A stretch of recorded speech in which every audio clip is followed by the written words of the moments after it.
What is up, everyone? Welcome back.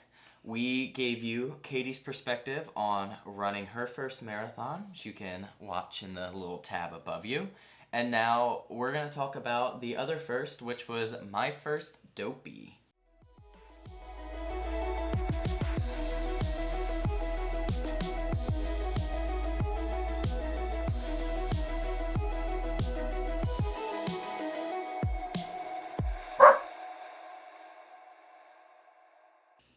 So the Dopey Challenge, if you don't know, is only held in the January race weekend that they have, and that is when you do all 4 races that are offered. So a 5K, a 10K, a half, and a full in 4 consecutive days. So this started 9 years ago? Yep, this was the 9th year. Next year is going to be the 10th year. And it has exploded in popularity among RunDisney fans. And this was your first time doing it. What made you want to do this challenge? We've done tons of the other challenges for other race weekends, and then my last marathon weekend, which was 2020, was my first marathon. I have so many friends that run Dopey. It's very hard to not be jealous and not want to be a part of that. So when registration came around, there were a lot of different reasons that drew me to Dopey, including that it was the 50th anniversary. We also had the anniversary of the half marathon, which makes you want to do that. So just doing all the races kind of seemed like the best way to go. And I was very glad I did once we saw the medal reveal, because this year all the medals were like basically a big themed set. And I thought that was pretty awesome. They're quite beautiful. Since this sign up happened so soon after the world kind of opened back up and Disney opened back up, I felt like I had like enough motivation and adrenaline almost to feel like I could properly like train for this new type of race. I think you felt the same way about Dopey. Yes. I was there, I know. Do you want to talk about what training leading up to the race looked like for you, what you would change, what you do different, or what was good? Yeah, so training did not go well. I was pretty good through Wine and Dine weekend, did the challenge there, and then long run wise, I only got up to I think like 17 miles. And some of that has to do with work. I work in retail, so Christmas season is just chaotic, lots of hours, long shifts. So training just kind of fell apart a little bit there. And that is the biggest thing I would change out of all of this, out of the whole weekend, was just the way I trained. Did you do a lot of like back-to-back type runs since the challenge is like 4 consecutive days? Did you build that into your training at all? No, not really. Do you wish you did? Yes, there are a lot of things that I will definitely do differently training-wise. If I potentially do it again next year, maybe next year too, I'll try to keep a better log of exactly what I did. That's true. You're typically very good at that. I think this year coming back, we both were a little loosey-goosey. So anything else outside of the actual race weekend that you want to share about Dopey, getting ready or anything like that? I will mention, just for reference, we stayed at Pop Century, which we've stayed at for lots of race weekends, and I thought that was just fine. Maybe for future Dopies, if it is within your budget, I might recommend maybe renting DVC points, trying to get something a little bit spacier. And that's more because we tended to spend a lot of time in the room in between. That's true. I think that is one of our strategies for doing race weekends, specifically a Dopey weekend where you really need to like conserve energy and conserve your body outside of the races. Make sure you're staying somewhere that you like hanging out. I think we had a generally pretty good time. We hung out by we were near a quiet pool, which was really nice. We were in a quiet area of the resort, which was really nice. And we also have a car. So if we want to go anywhere, we don't have to be waiting on buses or walking quite as much. Let's start at the 5K. What did you think about that day? And any fun or, exciting things to share about the 5K? 5K is the first race. Newer for a lot of RunDisney people, unless you ran Wine and Dine. All these races start at 5 a.m. rather than the old 5:30, which does have some benefits once we get into some of these later races. Overall, 5K was generally good. I ran the first 3 races all with my buddy Steve, who is perfect in Dopey. Again, another reason why I would want to do Dopey. And definitely having someone to like run with. He was also staying at Pop Century, so having someone to meet up with every morning made it more exciting for sure, and definitely a lot more fun. Especially just, it made the miles every day go by so quick. 5K was good. Honestly, it was very kind of like a quick warm-up through Epcot, basically. I will note this definitely felt like the most crowded of all the days. We were start group 1 for all 4 races, and during this first day, I felt like the race was fairly congested. Now, there was never any point where we really had to stop or slow down, but it was definitely a day where we noticed the most people, and the longer lines for us for character stops. We did probably wait at least 2 minutes or so for almost every character. But otherwise, it was good. This is the course that most prominently features around World Showcase because you go around the entire thing, and they had the Harmonious barges lit up, and it would go between Marathon Weekend and like literally the 5K logo, so that was pretty cool. Overall, 5K was good. I think we ran it in about 30 minutes, and that was with stopping for a couple characters. It always sounds fun. We did our first 5K with Disney at Wine and Dine, and it was so much fun. I would recommend the 5Ks to anyone. It can be very non-intrusive to your vacation because, for us it was 30 minutes of running, and we're like, all right, well, I guess we'll grab some breakfast and go to bed. We got back actually before everything Pop had even opened, so I actually had to wait a couple minutes once we got back to the lobby to be able to order food. That happened at Wine and Dine too. Yeah. All right, so that sounds super fun. What else did you do after the 5K that day to kind of, prepare yourself for the rest of the weekend, if anything? I think overall the general theme is we did not do a whole lot of anything during the day. We didn't go into any parks in between any of these races. And after the 5K, I really didn't do like any crazy recovery or anything. We just relaxed. I did take a nap like every day. 10K, we are doubling the distance now, 6.2 miles. This was just kind of another fun morning, met up with my buddy at the bus, got in the bus. Something that was exciting about this was we had a new race course. Maybe the first 2 or so miles, or at least the first mile running kind of out to the highway was a little bit congested, but not too bad. We did skip the first, I think, 2 character stops just because it was a longer line. I do remember our strategy for this one was to kind of grind out the first 3 miles, which is basically all the highway segments. So we did move at a faster pace during these parts. It was probably, I think, somewhere between 7 and 7:30 pace. It wasn't crazy fast for us, but it was something to kind of get us moving. But we did still stop for characters basically after those first 2 then. What was new about the course? So this course, typically the Epcot 10K course would bring you into Epcot and then go around the boardwalk and then back into Epcot. This one took you out to World Drive and then you ran up to Hollywood, and it was basically a similar to end to a lot of the other half courses where you run through Hollywood. The Hollywood part was different though because you came in by Rock and Roller Coaster rather than around the Fantasmic Stadium. And that was kind of cool and different as well. And you had to run all of Sunset Boulevard and the main strip there. So that was really kind of different as well. And I didn't notice that on the map either. So it was a fun surprise while we were running in it. Oh, that's fun. Yep. Once we got to the Hollywood area, we did slow down just a little bit, kind of enjoy some more of the course. Like I said, some of that was kind of a surprise for us. We did continue to stop for characters, but basically once we got to mile 3, there wasn't any lines for us, so we were able to just walk up and keep moving. So that did help us keep a pretty good pace after that. So you finish up the 10K, you head back to the resort. What else did you do this day? This was kind of another refreshing run morning. It felt good afterwards. The run itself felt fairly easy. I think this was actually the first morning where I hung out at the race finish for a little while.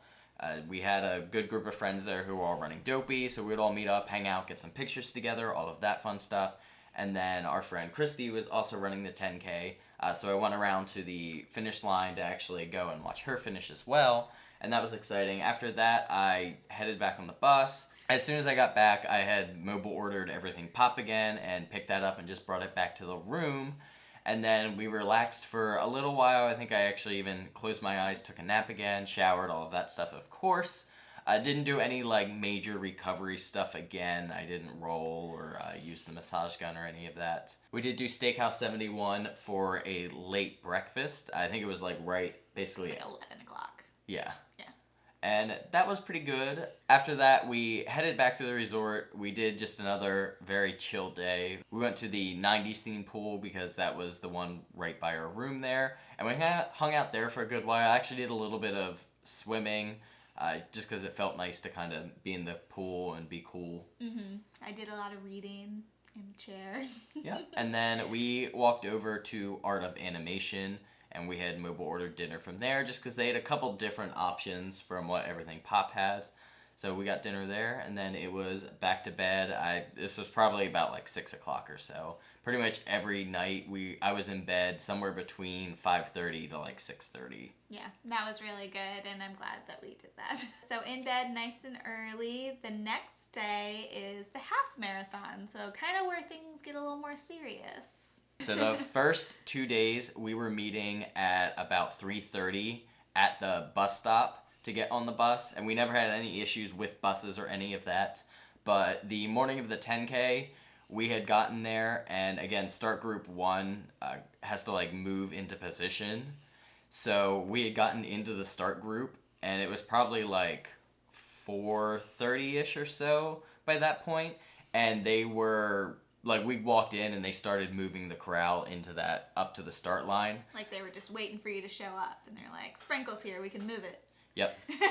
So we knew that the half marathon would have that longer walk out around to Epcot Center Drive. So we decided to basically meet up 30 minutes earlier and move that whole timeline up. And that had worked pretty much perfectly for us. So we were meeting at the bus at 3 a.m., and then we were still probably getting to the corral at a similar time based on the extra walk. And that all had worked out good. This was a fun morning because a lot of people that we knew were running the half. So we kind of did a quick little meetup in the morning, basically right by bag check. And we all walked our way out together and then went to our respective corrals or start groups, whatever you want to call them. Running this race, we did do it a lot more reserved compared to the other races. I think we were basically trying to hold back to 8:30-ish pace, give or take. That felt very comfortable for pretty much the whole race. I did notice about mile 10 I was starting to feel a little bit tired. Not anything crazy that I slowed the pace up or anything, but I could definitely feel it in my legs that distance was starting to become a lot, which did make me a little bit worried for the next couple days. Talking on crowds and stuff for this day, having that basically you start on the highway and then you've got that 3 miles down World Drive to get to Magic Kingdom. There was not a whole lot of crowds. We did wait for one character stop, which was the Pixies, right about mile 2 or so. And then after that, I don't think we really waited for anyone. And if we did, it was maybe 1 or 2 people. How was the weather and the conditions for the morning of the half? It was probably just moderate, honestly. It wasn't too hot or too cold. It was a comfortable temperature. Now, once the sun came up, I'm sure it was going to get a little bit hotter. We finished kind of during daybreak. So we were done before it was ever very hot. I think we ran we wanted to be right around or under a 2-hour half marathon. And I think we were 1:52 or 1:54, somewhere in there. Yeah, you were definitely just under the half. So this morning was extra fun from my perspective because I actually came and watched you finish, which was really fun. Most race weekends, if I'm not running the half, I just go with you at the start and go to Magic and all that. I didn't do that this time to get a little bit of extra sleep. So I was running the marathon. So I got on the bus at 6. Bus driver got a little lost. So normally I love to see the finishers come through. I missed that, but I did get to see you. And a lot of our friends who were just before you or just after you. So it was really fun. Yeah, pretty much our whole group that day kind of came in kind of within a 15-minute area, which was very cool. Yeah. This was another day that was kind of just like a party at the finish line. This was my favorite day. Yeah, we hung out for quite a while after that, kind of waiting for a couple other people to finish. So this was just a lot of fun. Some people came up, said hi to us and all that cool stuff. But it was kind of just, bouncing around with all these different groups of friends and chatting, talking about the races and how good it was to see everyone after 2 years for some people. So that was a lot of fun. Definitely the most fun race of the weekend. We really had a blast on the course. The characters were good. Like I said, like pace and everything was like good but comfortable for us. So this was just a lot of fun that day. So once again, we got back to the resort. Everything popped for a good old bounty platter breakfast. And then after that, I did do some recovery, foam rolling, Theragun, all of that fun stuff. Like I said, I was starting to feel it after mile 10. Nothing like pains or anything like that, but I could definitely tell I was like getting a little bit tight, getting a little bit tired. So I definitely knew the next day was going to be tough, and it definitely was. We did have lunch with some friends at Earl of Sandwich, so that was cool. That was a lot of fun, and they were running the marathon the next day as well. Something new that we tried this weekend for our pre-marathon dinner was we actually Uber Eats from Macaroni Grill, which basically has like same generic options as like... It's just like any, chain Italian. It's like Carrabba's, Olive Garden. Yeah, very similar menu to any of those. But it was definitely something I would consider again because you can get kind of like your safe pasta options from that. So that was very good, and that was definitely better than like making a reservation and then having to go and drive somewhere, park, walk to that place, or go into a theme park that day. Yeah, the tough thing that I kind of realized this weekend with Disney is most places, if it's a dinner reservation, isn't going to be until at least 5, and then, you have to wait to be served and all of that, and then drive back to your hotel. So you're looking at probably at least 6 or 7 before you can actually get, wrapped up and into bed. And that was a little too late for what we wanted. So we ordered it so we could eat around 4:30 and then just walk back to our room. We got to sit out by the pool and eat. It was nice. Yeah, it was a very nice evening, but we did get to bed very early. It was like 5:30 when we were getting ready to bed. The sun was still very much up. Yes, but I was very glad to be going to bed at those times, especially this was the first day where I was definitely like tired from the race. I was definitely ready and wanted to get to bed because, again, I was starting to feel a little bit nervous about running this marathon. Now, I never really had any thoughts about like not being able to finish it. I figured at the worst, which is kind of what happened, I would be able to muscle out the race. But I definitely was not like fully mentally prepared for the struggle that it ended up being. All right, so morning of the marathon. So you had this huge 26.2 miles ahead of you that you had to get mentally ready for. And then you also had to be a wonderful support system for your very nervous wife. And you did a great job, so thank you. Thank you. Yes. I'll go ahead and slow down just a bit and talk about what I ate. My fueling options for all of these races, pre-race, were all exactly the same. It was a bagel with peanut butter, a banana, then I would have a coffee and a water bottle. The only difference kind of between the days was the half marathon day and the marathon day. I did put a noon tablet in the water bottle just because I feel like if I'm having those electrolytes before rather than just the water, I tend to not have to use the bathroom as much before, which sometimes is an issue for me getting into the corral and then getting nervous and then feeling like I have to pee the whole time. And luckily, that did not happen. For this day, I did bring 5 vanilla Cliff gels. They're just the one like gel that I seem to be able to have during a race that doesn't bother me at all. I did use 2 of them during the marathon, basically 30 minutes in and about an hour in.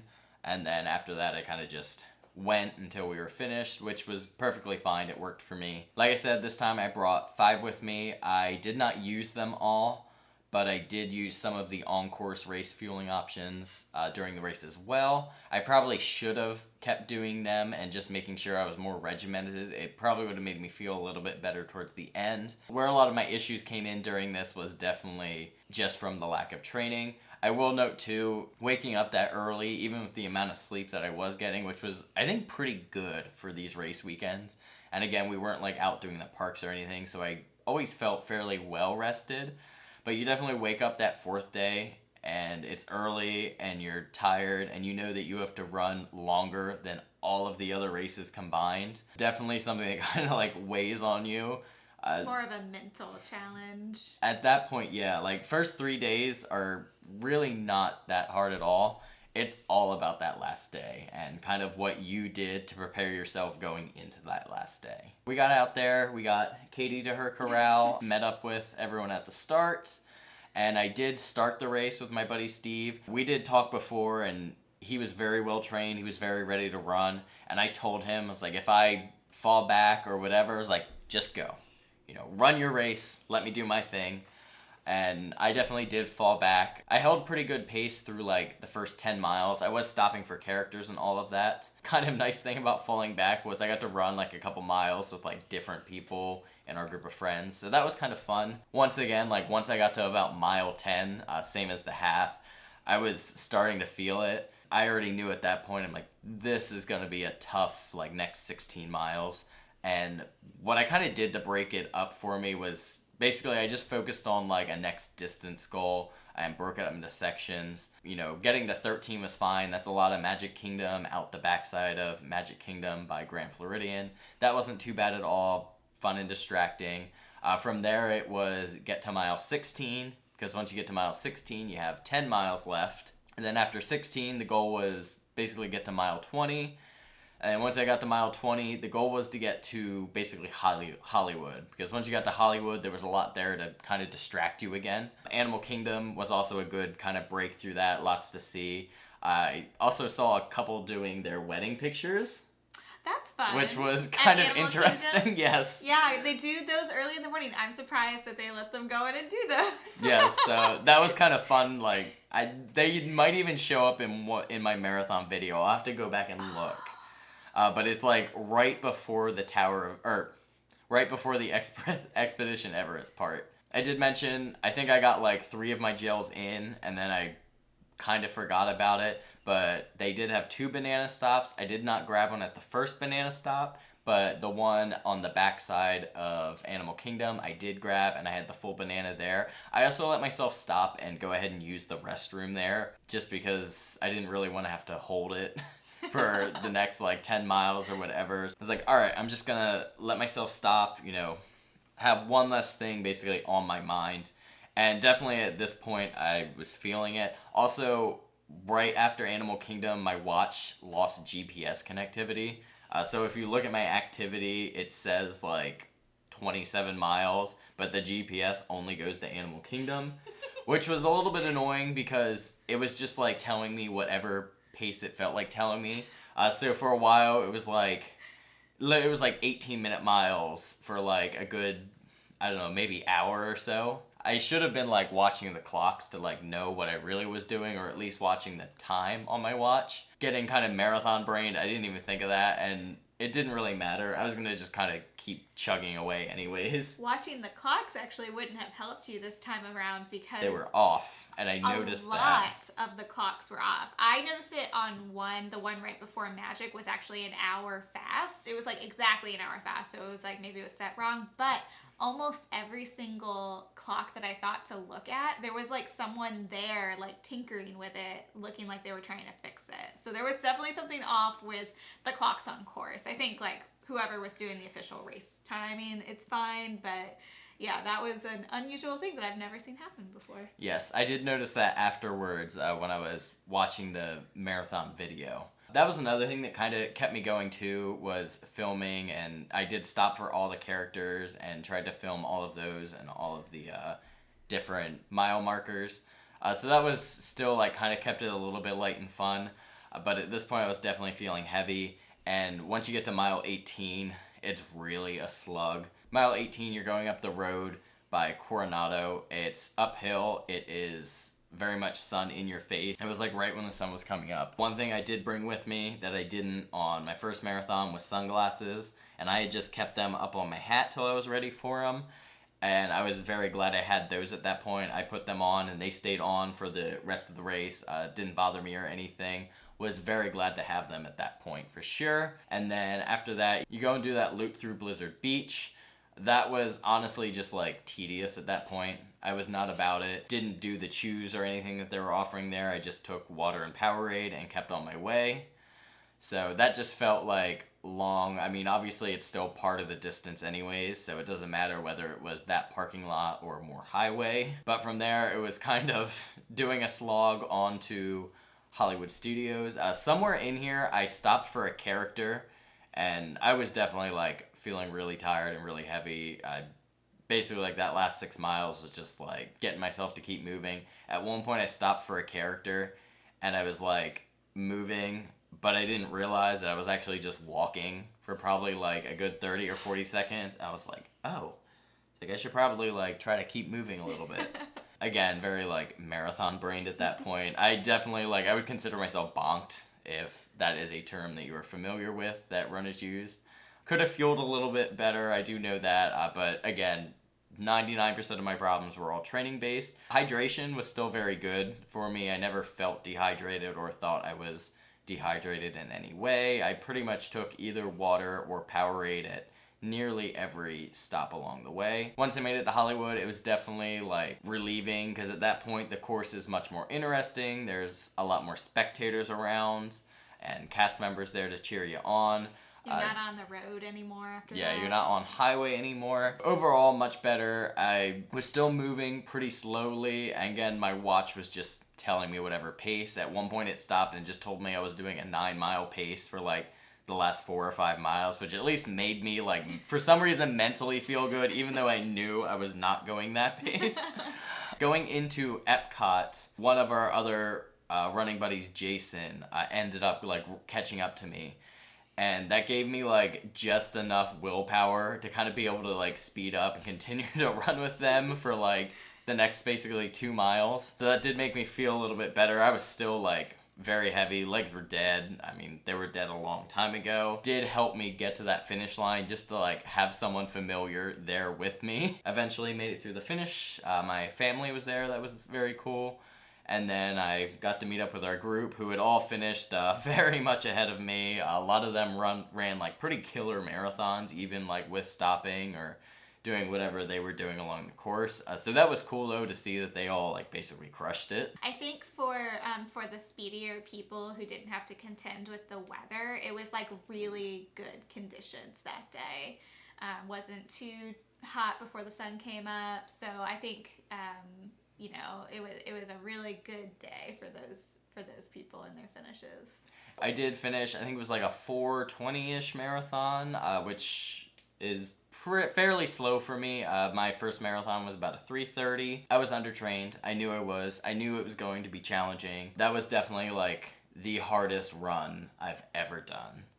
And on the note, if you watched Katie's marathon recap, you know, she mentioned it getting very hot and all of that. I will note, I really didn't have to deal with that too much. The sun was up by the time I finished, but it was never like beating down on me at the course. That was lucky for me. All power to those who were still out there, because from basically when I finished, the conditions just got worse and worse and worse. Now, with that said, you know, completing Dopey, you get all these cool medals right at the end of that race. So you got a cool stack of 6 medals. I will definitely do Dopey again.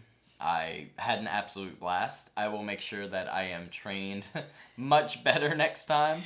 Definitely disrespected the marathon is like the best way I can say. It slapped you in the face. It did. It really beat me up. It chewed me up this time. So I will definitely make sure that I take my training more seriously. Like I said, the real challenges at Dopey are getting up those 4 days, especially that last day. That's the big one. And then just having a marathon at the end of that. You know, I tell people I almost equate Dopey more to like an ultra marathon experience. If you've ever done one of those, which even I haven't, so tell me if I'm wrong, but I think I about have that one figured it out. Yeah, to more than like just a marathon experience. What would you say if someone's trying to decide if if they've never done a marathon before and they're considering Dopey, what would you say? Would you advise them to do that, against it? What advice would you give them? So I did not do that. When I ran my marathon in 2020, I just ran the marathon.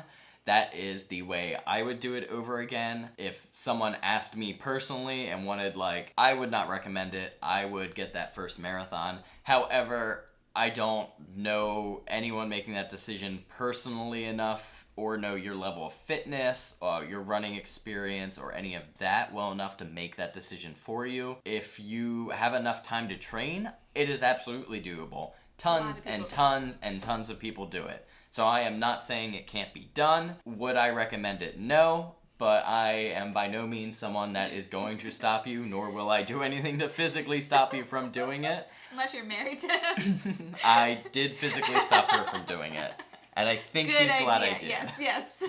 Very much so. However, with that said, I am much more familiar with her physical capabilities. Yes. I think if I had done Dopey, honestly, what would have happened is I would have done the first 3 races, and I either just wouldn't have started the marathon, or I probably would have gotten swept. Yeah. If my training went exactly the same way that it did. So, if you want to do that, get a training plan, print it out, write it down, have like some sort of physical form of that training plan, and knock it out. Follow it, especially if that's going to be your first marathon. That is like the biggest advice I can give to you. And just make sure you're getting enough sleep that weekend. I would not recommend doing a bunch of full park days. If you do want to do the parks, do maybe like the 5K day and the 10K day. And don't plan anything for that day after the half. Give yourself that day to recover. Whatever you need to do there, rolling, stretching, relaxing, napping, all of that fun stuff. Get a good meal in that isn't going to upset your stomach or ruin the day for you for the marathon. And just try to come into the marathon with as much energy as you can. Well, that's going to do it. If you guys have any other questions about running Dopey or running RunDisney or any of the other challenges, feel free to drop them in the comment. Always more than happy to answer them. Otherwise, that's going to do it for this video. Thank you so much for watching. Make sure to like, subscribe, ring the bell, all of that fun YouTubey stuff, and we'll see you next time. Bye. Bye.